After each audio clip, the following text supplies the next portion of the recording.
Welcome back, New England Stars and Maine Wild. This is week 10 of your off-ice program. Hopefully everyone's gotten a little bit better over the course of these 10 weeks, improving their physical abilities, getting a little bit stronger, getting in a little bit better shape. So congratulations, pat yourself on the back. 10 weeks sticking through this whole process. But for today, I'm going to go through just some updates, a little bit of changes. The exercises are for the most part the same, but the repetition and how much volume we're doing with speed, agility, and conditioning does change on a daily basis. So, block 1, our speed and plyo block. We had diagonal bounds last week. We are still keeping those this week, except we're going to do what's called a quick and stick. So I'm going out at a 45-degree angle, squatting down to my left leg. I'm going to go quick off my right leg and try to stick on my left leg. So I'm going to push out, pop off, stabilize. Same thing, push out, pop off, stabilize. You're going to do that 5 times, quick off your right leg, walk it back, and then you're going to do same thing, quick off the left. So push, stick, push out, stick. All right. Our speed exercise is a split squat drop to sprint out for 10 yards. I'm going to start with my feet side by side. I'm going to drop down. I'm going to be sprinting to my right. So I'm going to drop down into a split squat position with my left foot being forward and sprint out to my right. So here, you're going to drop and sprint out. Just so you can see what happens on the drop, my feet are together, so I'm facing this way. When I go to drop, my foot's going to have to go outside my shoulder so that I can sprint out. If you were just doing this in place, like we do with our next plyo exercise, the leg's going to land right underneath the body. But because you have to sprint, what's going to happen is that foot goes out and gives you the ability to sprint out laterally. Okay, so that's the split drop to sprint out. All right, block 2, plyo exercise again, and an agility drill, the X drill. All right, so review for the split squat jump. Toes straight ahead, shoulders, hips, everything pointing forward. We're going to drop down, push off the ground, switch legs, push off the ground, switch legs.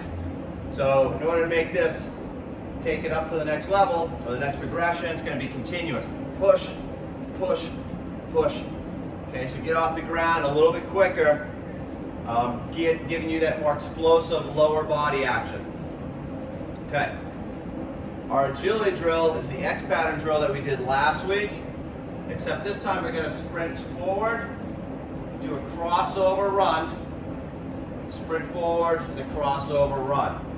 Okay, that crossover run, just so we can see before I put it into action, is going to be foot crosses over, so your shoulder's going to try to stay square, and that lower body slightly turned as you run laterally. All right, so I'll give you the demonstration. Sprint up. Sprint up again. So you get a different view. I'll start down on this side.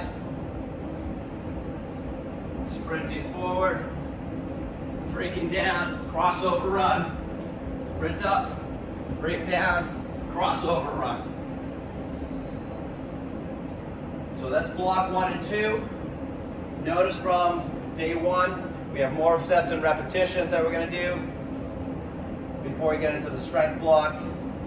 And so there's a little difference. Day 1, we're going to have more speed and agility, more strength, no conditioning. Day 2, the least amount of speed and agility work, least amount of strength training, and we're going to have more conditioning. And then on day 3, kind of a medium volume of each. Okay? So coming up next is our strength block. I'll just review everything. Not too many changes there, just some reps changes. So see you in a minute. All right, welcome back. We're into the strength portion of the workout this week. The exercise is going to remain the same. We have squats, body weight, again, feet shoulder width apart, toes just slightly out. Don't want them out too far. You're going to lower your hips down, keeping your heels on the ground, and come back up. So make sure you're looking straight ahead for this one, okay? Similar to hockey, you want to be able to see in front of you, okay? If that means you don't go as far down, some people will squat and their upper body bends forward and they're looking straight at the ground. Okay, make sure you're using, this requires a lot of leg strength and torso, core strength as well. So lower down, if you can only get to here, that's okay. All right, next exercise is push up. Again, hands shoulder width apart. Lower down, push back up, full extension at the top. If you need to go with your knees on the ground or you need to place your hands on something in order to have good form, do that. That's gonna benefit you more in the long run. The third exercise, lunges. Again, stepping forward, decelerate, push back. Step forward with the other leg, decelerate, push back. So think of this as a braking maneuver, lowering your body down. Again, still same with the squats, you want to keep that torso in a good position. You don't want to be off balance or looking too down at the ground, okay? So see the ice, see in front of you, so you can develop the leg strength as well as the core strength. Bear crawl is that fourth one. Again, back flat, moving the left leg, right hand, right leg, left hand. Moving for the prescribed distance that's listed on your sheet. Again, you can chunk it up. You can do 5 yards, 10 yards, 15 yards. You don't have to do the whole thing at once, okay? Last exercise in the strength block are the inverted rows. Again, if you had a TRX system, go ahead and use it. If you had a partner, that hockey stick, the partner's gonna hold the hockey stick, like this, and then the partner's gonna pull themselves up. So, but if you had something to pull yourself up with, hands here, walk your feet forward, extend your arms, pull yourself up, and then back down.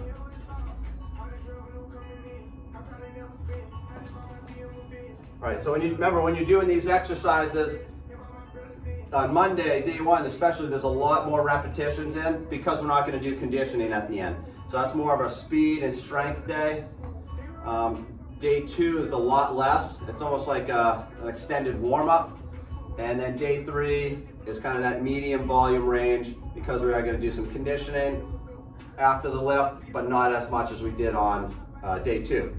So good luck with that. Let me know if you have any questions. Keep up the hard work. Looking forward to seeing it paying off on the ice this fall. Okay, last part is conditioning. I kept it with the 300-yard shuttles and 150-yard shuttles. This week, Monday or day 1, you're going to have no conditioning. Like I mentioned before, there's more speed and agility work, and then there's more volume in the strength training. So I opted not to put any conditioning that way to focus more on strength.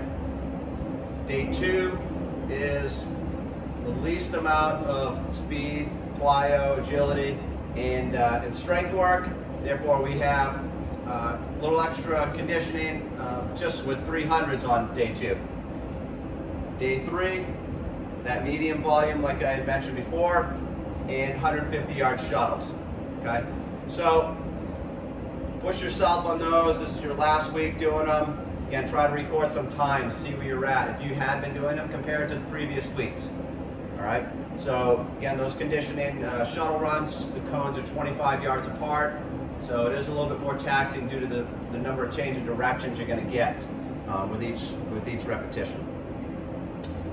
So with that being said, this is the final week. There's plenty of time left in the summertime, but everyone put in a good 10 solid weeks of base level strength work, footwork, plyo work, and conditioning. So if you have any questions, don't hesitate to reach out.